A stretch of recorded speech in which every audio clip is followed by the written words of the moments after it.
हरे कृष्णा। तो आप सब भक्तों का आज के इस अध्ययन सत्र में हार्दिक स्वागत है। और जैसा कि हम सब जानते हैं कि आज अध्याय 13 का हम पाठ करेंगे। तो ये जो अध्याय है ये लगभग 10 या 11 पेजेस का है। तो इसलिए हम इसको 2 भाग में पढ़ेंगे। तो आज पहला अध्ययन सत्र होगा और कल दूसरा। तो आइए प्रारंभ करते हैं आज के इस सत्र को इस बहुत सुंदर प्रार्थना से। कृष्णा कृष्णा कृष्णा कृष्णा कृष्णा कृष्णा कृष्णा हे कृष्णा कृष्णा कृष्णा कृष्णा कृष्णा कृष्णा कृष्णा हे कृष्णा कृष्णा कृष्णा कृष्णा कृष्णा कृष्णा रक्षा माम्। कृष्णा कृष्णा कृष्णा कृष्णा कृष्णा कृष्णा पाहि माम्। राम राघव राम राघव राम राघव रक्षा माम्। कृष्णा केशव कृष्णा केशव कृष्णा केशव पाहि माम्। एक छोटी सी अनाउंसमेंट छूट गई मुझसे। हमने आपको एक गूगल फॉर्म शेयर किया था। कुछ डिवोटीज़ ने हमें रिक्वेस्ट किया था कि उनको भगवद गीता सॉफ्ट कॉपी यानी पीडीएफ से फ़ोन में पढ़ने में या लैपटॉप से पढ़ने में दिक्कत होती है। तो आपको पुस्तक हार्ड कॉपी चाहिए। तो हमने एक फॉर्म शेयर किया था, गूगल फॉर्म। हम आप इस वीडियो के लिंक में भी उसे डाल देंगे। तो अगर आपको भगवद गीता हिंदी अथवा इंग्लिश किसी भी एक लैंग्वेज में चाहिए, इसके अलावा हमारे पास कोई ऑप्शन नहीं है। बट हिंदी या इंग्लिश में अगर आपको कृष्णा बुक चाहिए तो आप हमें बता सकते हैं। उसका जो कॉस्ट है वो 200 रुपीज़ है और कोरियर के चार्जेस 150 रुपीज़ हैं। तो आप अगर चाहें तो आज लास्ट डेट है उसका। इसके बाद हम फिर कोई ऑर्डर्स एक्सेप्ट नहीं कर पाएंगे। तो अगर आप ऑर्डर करना चाहते हैं तो आप उस फॉर्म को शीघ्र ही भर दीजिए। तो आइए श्रील प्रभुपाद जी का प्रणाम मंत्र। नमः ओम विष्णुपादाय कृष्णापृष्ठाय भूतले श्रीमते भक्ति वेदांत स्वामिन इति नामिने। नमस्ते सारस्वते देवे गौरवाणी प्रचारिणे निर्विशेषा शून्यवादी पाश्चात्य देशातारिणे। हरे कृष्णा कृष्ण कृष्ण हरे हरे हरे राम राम राम हरे हरे। तो अभी तक हमने जो डिस्कशन किया था तो हमने देखा था कि भगवान के जितने मित्र थे वो अघासुर के मुख में प्रवेश कर गए और भगवान ने फिर अपने सभी मित्रों और जो अ, बछड़े थे उनकी रक्षा की, उन्हें बचाया, उनके ऊपर उन्होंने दृष्टिपात किया, उनको पुनः वापस कॉन्शियसनेस में, चेतना में लेकर आए। और ये बात देखकर जब अघासुर का वध हो गया तो सभी देवी देवता इतने प्रसन्न हुए कि उन्होंने खूब मतलब ढोल नगाड़े बजाए। तो ब्रह्मा जी ने जब ये वातावरण, इस ध्वनि को सुना तो वो नीचे देखने के लिए आए कि ये हो क्या रहा है ना। तो अब तक हमने यहाँ तक पढ़ा था और हमने ये भी देखा था कि शुकदेव गोस्वामी से महाराज परीक्षित उनको रोक के पूछते हैं कि ये एक बहुत अचंभित बात आपने बताई कि जो बच्चे थे उन्होंने 1 साल तक अपने माता-पिता को बताया ही नहीं कि कि अघासुर का वध हुआ है। 1 साल बाद उन्होंने बताया, तो ऐसा कैसे हो सकता है? जो बच्चे इमीडिएटली घर पे आते ही बकासुर का जैसे ही वध हुआ, घर पे आते ही उन्होंने बता दिया कि आज कृष्ण ने ये लीला की, आज कृष्ण ने इस असुर को मारा। लेकिन अघासुर के वध के बारे में 1 साल तक कोई डिस्कशन नहीं हुआ। तो हम आज यहीं से प्रारंभ करेंगे। तो सुखदेव गोस्वामी से महाराज परीक्षित का जो प्रश्न है उसका उत्तर आज हमें प्राप्त होगा। तो अध्याय का शीर्षक है ब्रह्मा द्वारा बालकों तथा बछड़ों की चोरी। जब महाराज परीक्षित ने प्रश्न किया कि ग्वालों ने अघासुर की मृत्यु के पश्चात 1 वर्ष तक उसकी चर्चा क्यों नहीं की, तो सुखदेव गोस्वामी अत्यंत प्रोत्साहित हुए। उन्होंने कहा, हे राजा, आप अपनी उत्सुकता के कारण कृष्ण की दिव्य लीलाओं को नवीनता प्रदान कर रहे हैं। कहा जाता है कि यह भक्त का स्वभाव है कि वह कृष्ण के विषय में श्रवण तथा कीर्तन करने में अपना मन, शक्ति, वाणी, कान सभी कुछ लगा देता है। यह कृष्ण भावनामृत कहलाता है। और जो व्यक्ति कृष्ण के विषय में श्रवण तथा कीर्तन में लीन रहता है, उसके लिए यह विषय कभी नीरस या बासी नहीं होता। भौतिक विषय तथा दिव्य विषय के मध्य यही अंतर है कि भौतिक कथा वस्तु बासी पड़ जाती है और कोई भी एक ही विषय वस्तु को दीर्घकाल तक सुनना नहीं चाहता। किंतु जहाँ तक दिव्य कथा वस्तु का संबंध है, यह तो नित्य नव नवायमान कहलाती है। इसका अर्थ यह हुआ कि कोई चाहे तो भगवान के विषय में कितना भी कीर्तन तथा श्रवण करता रहे, किंतु वह कभी थकता नहीं, अपितु वह आधिकारिक सुनने के लिए उत्सुक रहता है। तो एक बहुत अच्छी बात श्रील प्रभुपाद जी बता रहे हैं हमें कि जो चीज़ भौतिक भौतिक कथा वस्तु यानी कि कोई भी भौतिक चाहे हम मूवीज़ ले लें या फिर हम कोई सॉन्ग ले लें या कोई भी डिस्कशन ले लें जो भौतिक स्तर पर हो, भौतिक चीज़ों के बारे में हो, तो वो थोड़े समय के बाद बासी पड़ जाता है। देखते हैं कोई भी मूवी आती है, हम उस मूवी को कितनी बार देख सकते हैं? मुश्किल से 2 बार, मैक्सिमम 3-4 बार देख सकते हैं। कोई सॉन्ग आता है उसको मल्टीपल टाइम्स सुन सकते हैं, लेकिन एक लिमिट के बाद हम उसे नहीं सुनते बिकॉज़ हम उससे बोर हो जाते हैं। हमको फिर कुछ नया चाहिए, कोई नई मूवी आती है, नया सॉन्ग आता है या कुछ नया डिस्कशन शुरू होता है तो हम उसके प्रति फिर से आकर्षित होते हैं। ट्विटर पे कोई नई चीज़ ट्रेंड करने लगती है, तो लोग उसके पीछे जाते हैं because people want change, right? तो जो भौतिक कथा वस्तुएँ हैं वो धीरे-धीरे बासी पड़ जाती हैं। कोई भी मूवी हमेशा टॉप चार्ट्स में हमेशा नहीं बनी रहती, कुछ वीक्स तक बनी रहेगी, लेकिन उसकी एक लिमिट है। लेकिन अगर हम आध्यात्मिक कथा को देखें तो जैसे हम देखते हैं कि श्री रामचंद्र जी की कथा, रामलीला, आज भी इतने लोग उसके प्रति आकर्षित होते हैं और जब पहली बार टेलीविज़न पर रामायण आई थी, तो पूरा भारत रुक जाता था। महाभारत आती थी, पूरा भारत रुक जाता था, 9 से 10 पूरे सब लोग एकदम टीवी के सामने बैठकर देखते थे। अभी लॉकडाउन में भी हम देखते हैं कि अ, रामायण का जब फिर से पुनः प्रसारण हुआ, तो वो सबसे ज़्यादा व्यूड एक टेलीविज़न सीरियल बन गया। तो जो अब हम भगवान के नाम का जप करते हैं, कीर्तन करते हैं, तो नाम वही है, कृष्ण, राम, नाम वही है, लेकिन हम उसका पुनः-पुनः उच्चारण करते हैं, तो भी वो कैसा रहता है, प्रभुपाद जी बता रहे हैं, वो नित्य नव-नवायमान कहलाती है। क्योंकि वो कैसी है? वो दिव्य है, वो भौतिक नहीं है ना? तो और यही कृष्ण भावनामृत है। और जो भक्त लोग होते हैं वो क्या करते हैं, अपने मन, शक्ति, वाणी और कान सभी को प्रयोग करके उसको कहाँ प्रयोग करते हैं, भगवान की कथा को श्रवण करने में और कीर्तन करने में। तो इसलिए उनके लिए ये चीज़ें कभी बासी या नीरस नहीं होती।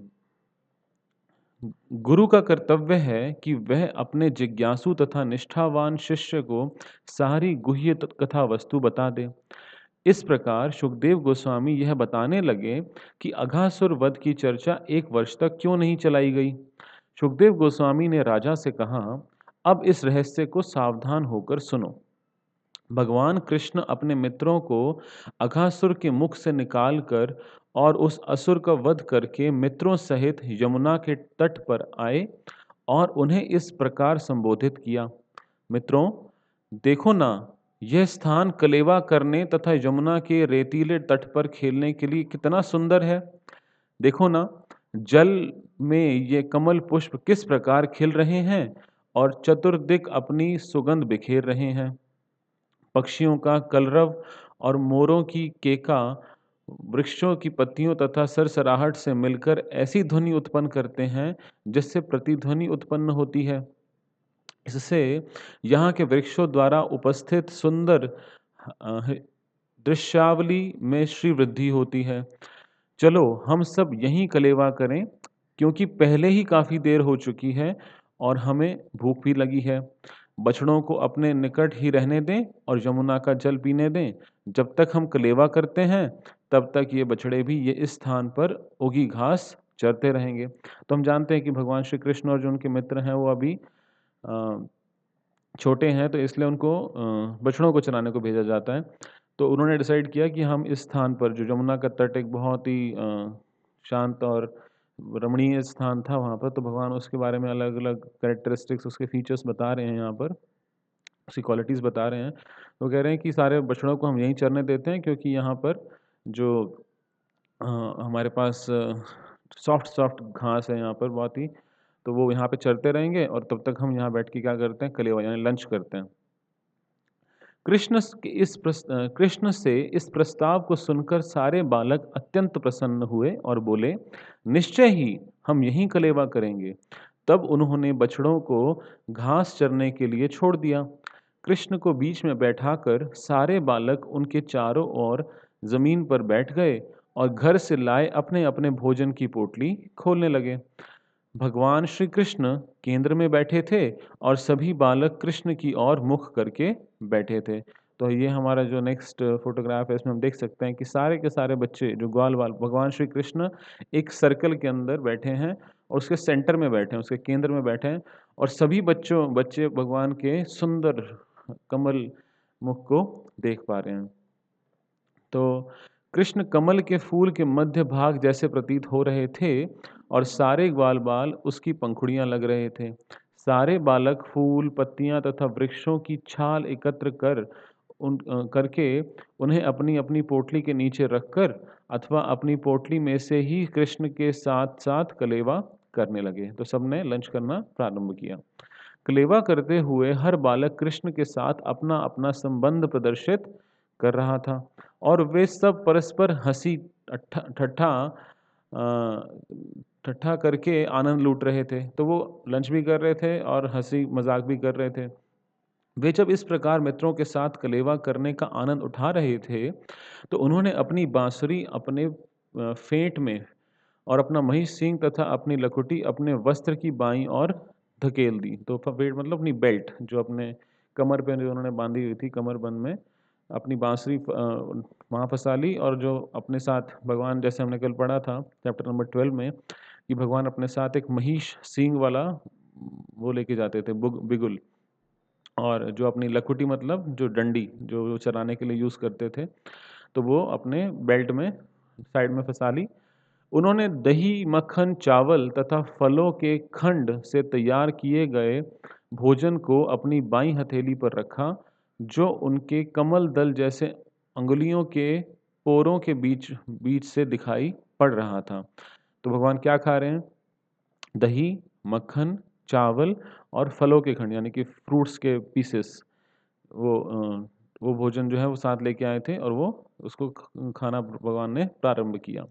श्री भगवान जो समस्त महान यज्ञों के फल को स्वीकार करने वाले हैं, हंसते हंसाते वृंदावन में अपने मित्रों के साथ कलेवे का आनंद लूट रहे थे। यह दृश्य देवतागण आकाश से देख रहे थे। सारे बालक श्री भगवान के साथ दिव्य आनंद का सुख भोग रहे थे। उसी समय पास चरते हुए बछड़े नई उगी घास के लालच में निकटवर्ती घने जंगल में चले गए और क्रमशः दृष्टि से ओझल हो गए। तो अब बच्चे तो खाना खा रहे हैं और क्या हुआ कि जो बछड़े थे, जो उन्होंने सोचा था कि यहाँ आसपास चलते रहेंगे, तो वो कहाँ चले गए? गहरे जंगल में चले गए। किसमें? क्या खाने के लिए? नई नई उगी घास को खाने के लिए। जब बालकों ने देखा और दृष्टि से ओझल हो गए। जब बालकों ने देखा कि बछड़े उनके पास नहीं हैं, तो वे उनकी सुरक्षा के विषय में भयभीत हुए और तुरंत ही कृष्ण कृष्ण कहकर चिल्ला उठे। तो ग्वाल वालों के पास एकमात्र हे कृष्णा, हे केशव, हमेशा वो अब किसी भी दुविधा में हो, किसी भी टेंशन में हो, तो उनको हमेशा एक ही व्यक्ति याद आते हैं। वो कौन है? भगवान श्री कृष्ण। कृष्ण साक्षात भय भय के हंता हैं। प्रत्येक व्यक्ति साक्षात भय से भयभीत रहता है, किंतु यही साक्षात भय कृष्ण से भयभीत रहता है। भीर अपि बिभेति।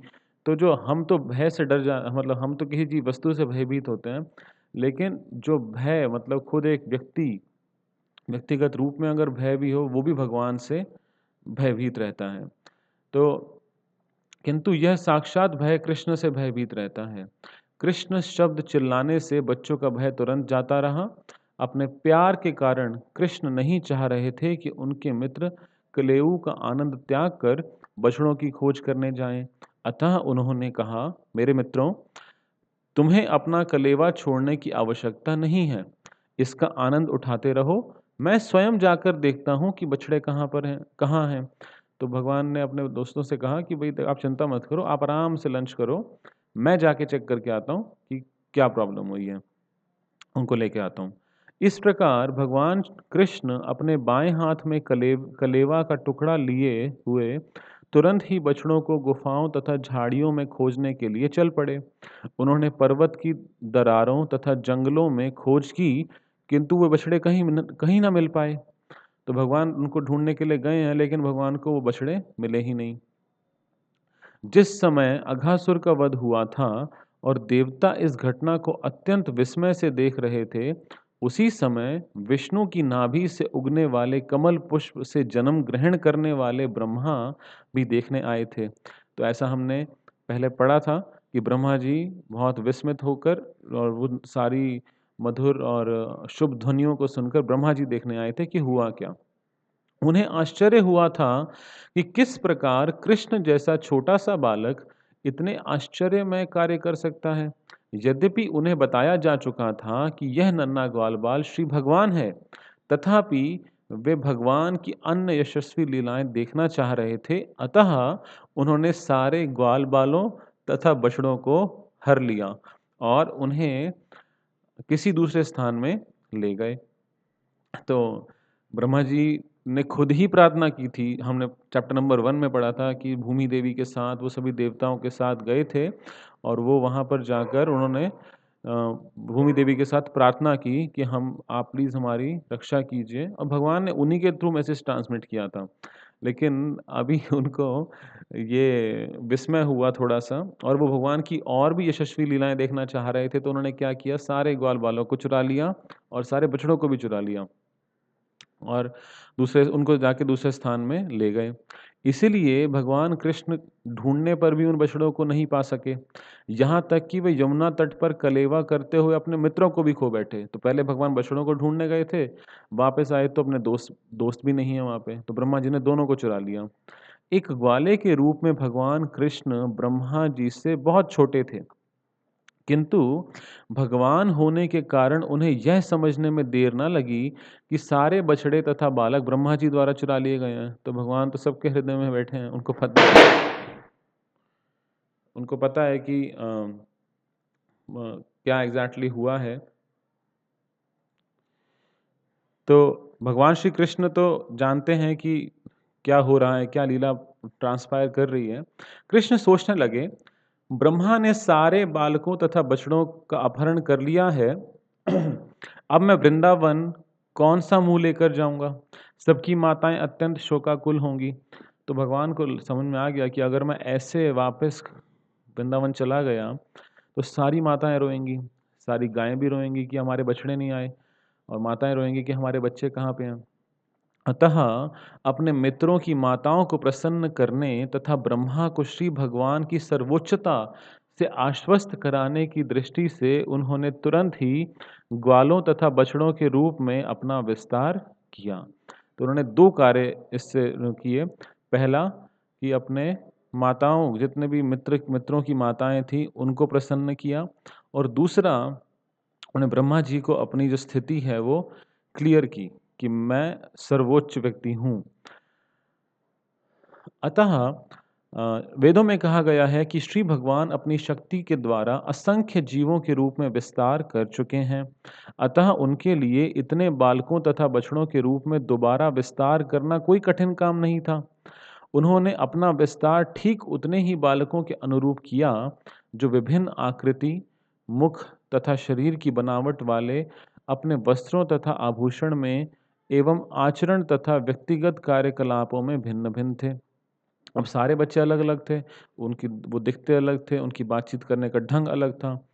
तो भगवान ने अपना क्या किया? अपना विस्तार किया। और श्रील प्रभुपाद जी यहाँ बता रहे हैं कि वेदों में कहा गया है कि श्री भगवान अपनी शक्ति द्वारा असंख्य जीवों के रूप में विस्तार कर चुके हैं।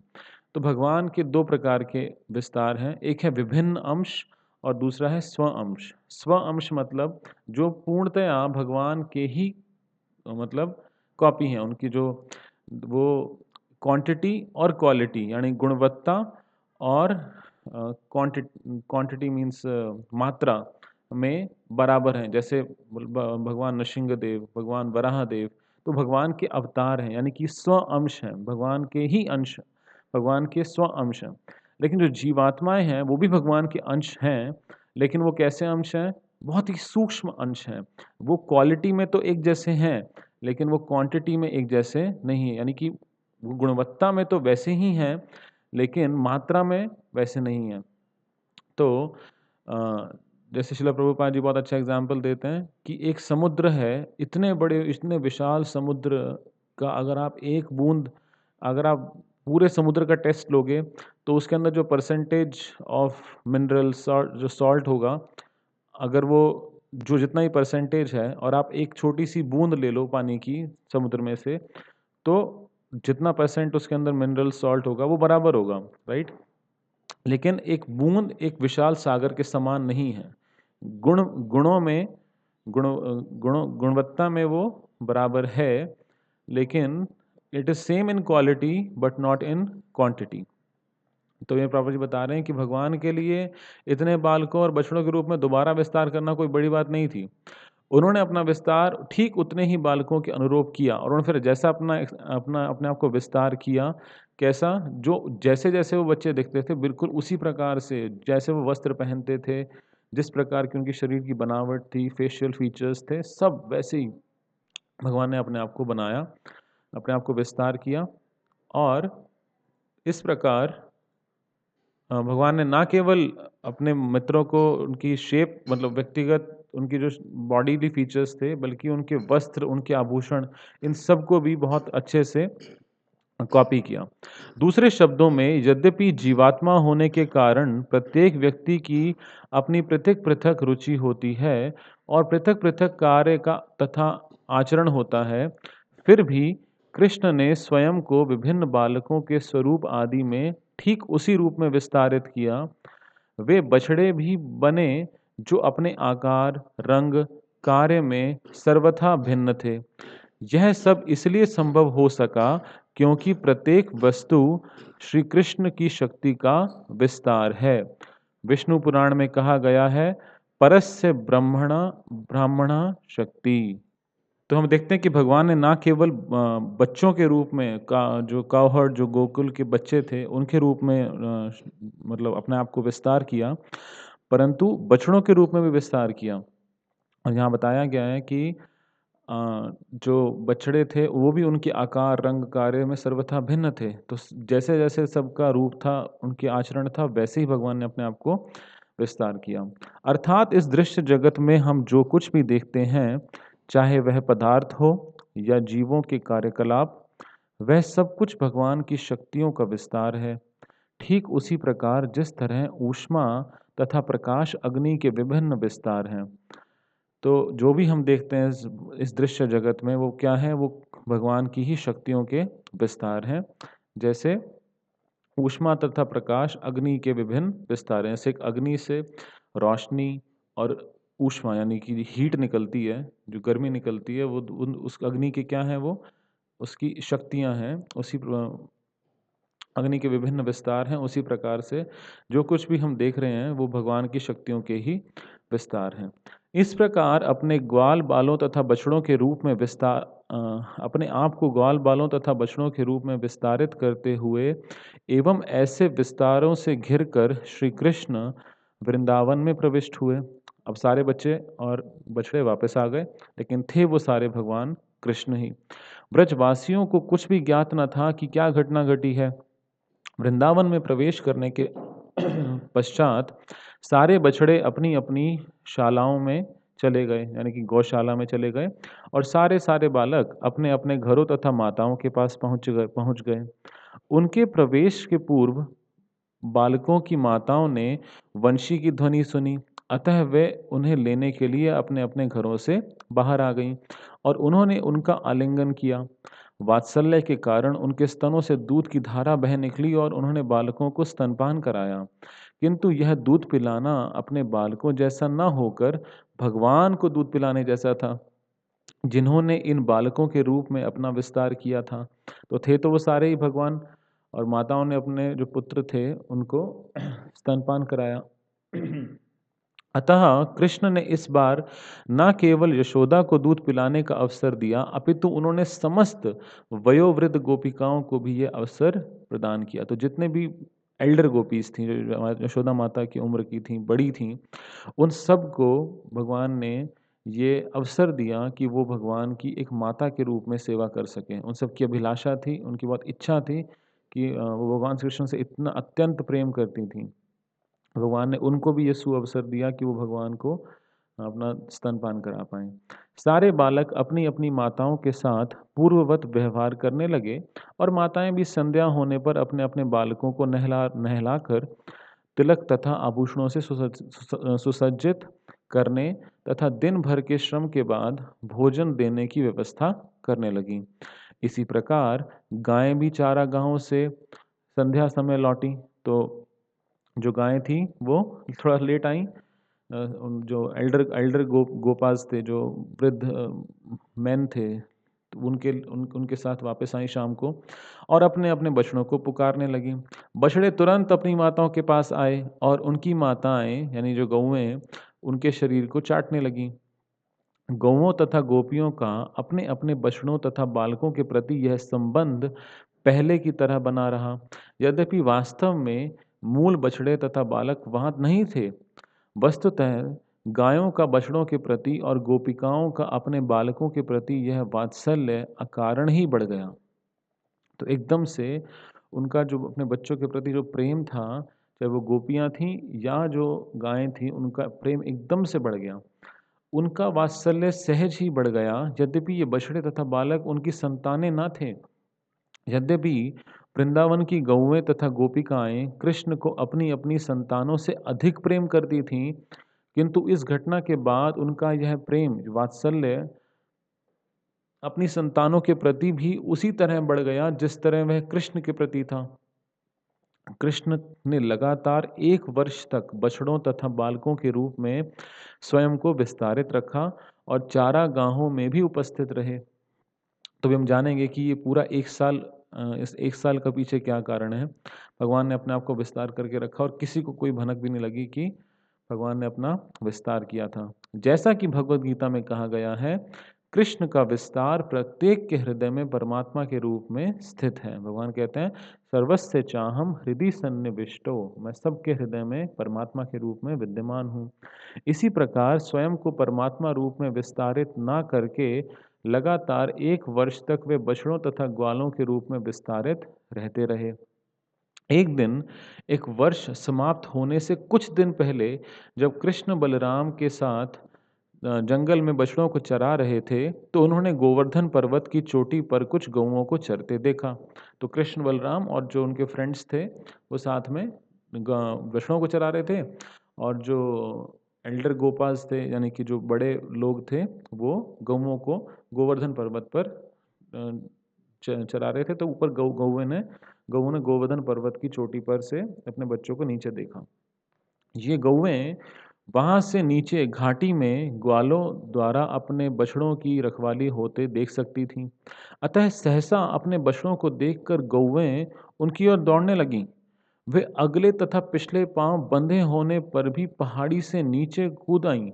ये गौएं अपने बछड़ों के प्रेम से इतनी द्रवित हो गईं कि उन्होंने गोवर्धन पर्वत की चोटी से नीचे चारागाह तक ऊबड़-खाबड़ मार्ग की तनिक भी परवाह ना की।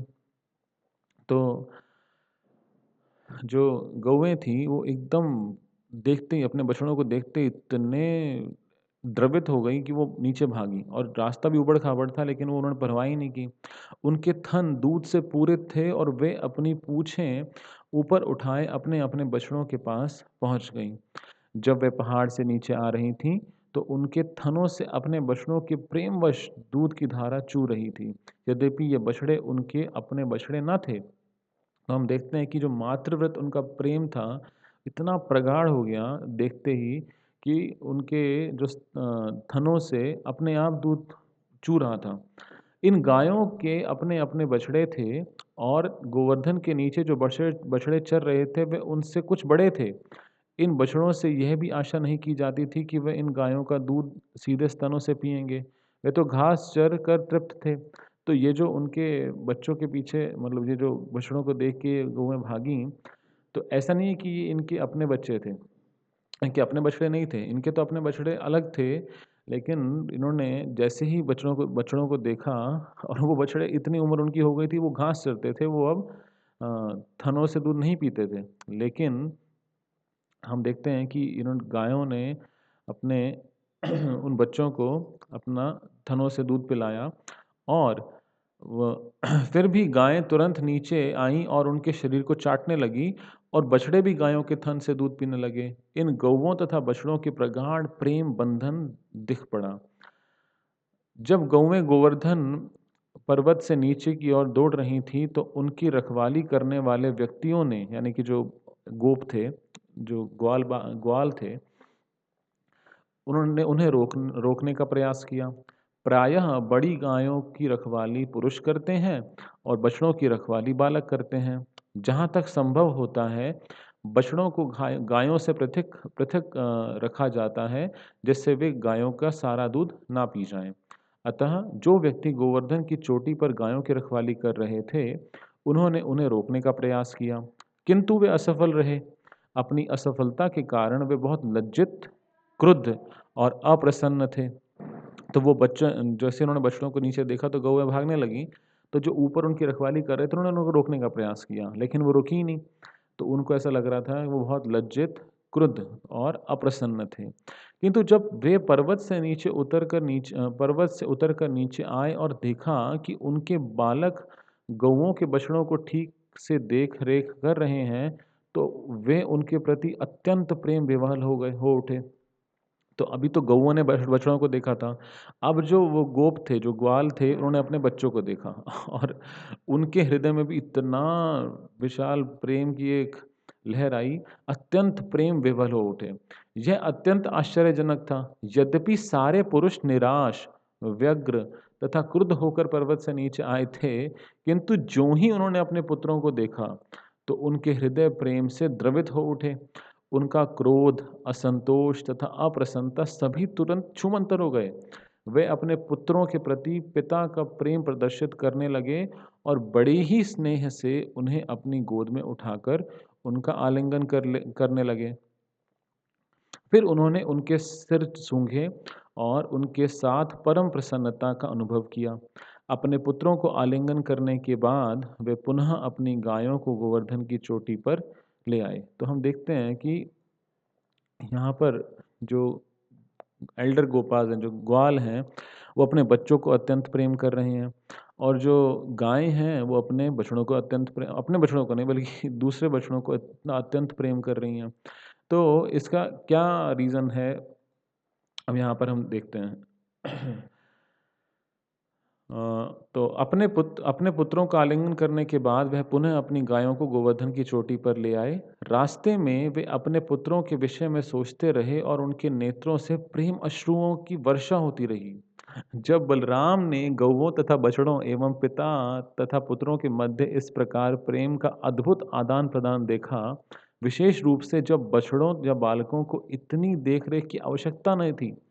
अब ये नॉर्मली जाते ही थे वन के अंदर, इनको इतनी देख-रेख की आवश्यकता नहीं थी, लेकिन फिर भी वो भागते हुए आए नीचे, तो ये चीज़ बलराम जी ने देखी कि भई ये क्या हो रहा है? तो हाँ, ठीक है। तो उन्हें आश्चर्य होने लगा, यानी बलराम जी को आश्चर्य होने लगा कि यह असामान्य बात क्यों हो रही है। वह यह देखकर आश्चर्यचकित थे कि वृंदावन के समस्त निवासी अपनी-अपनी संतानों के प्रति उस प्रकार वत्सल हैं, जिस प्रकार कि वे कृष्ण के प्रति हैं। इसी तरह सारी गौएँ अपने-अपने बछड़ों के प्रति उतनी ही वत्सल थीं, जितने कि कृष्ण के प्रति।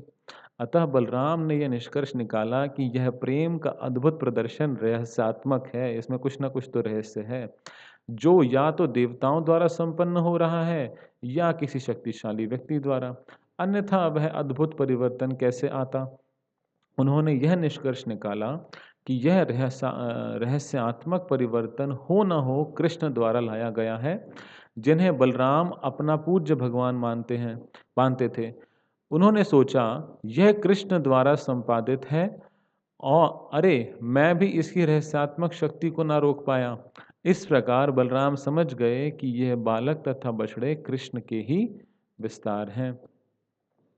तो आज आज का जो डिस्कशन है उसको हम यहीं पर विराम देंगे। तो इसका जो बचा हुआ पार्ट है, जो भाग है, वो हम कल फिर से पुनः चर्चा करेंगे।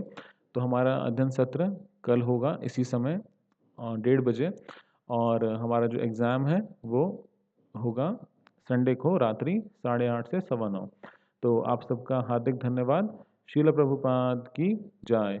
अगर आप कृष्णा बुक ऑर्डर करना चाहते हैं तो आज उसका लास्ट डेट है। आप प्लीज़ उस गूगल फॉर्म को भर दीजिए, और तब हम आपसे पुनः कल फिर से मिलेंगे और आगे इस चैप्टर को कंप्लीट करेंगे। हरे कृष्णा। शील प्रभुपाद की जय।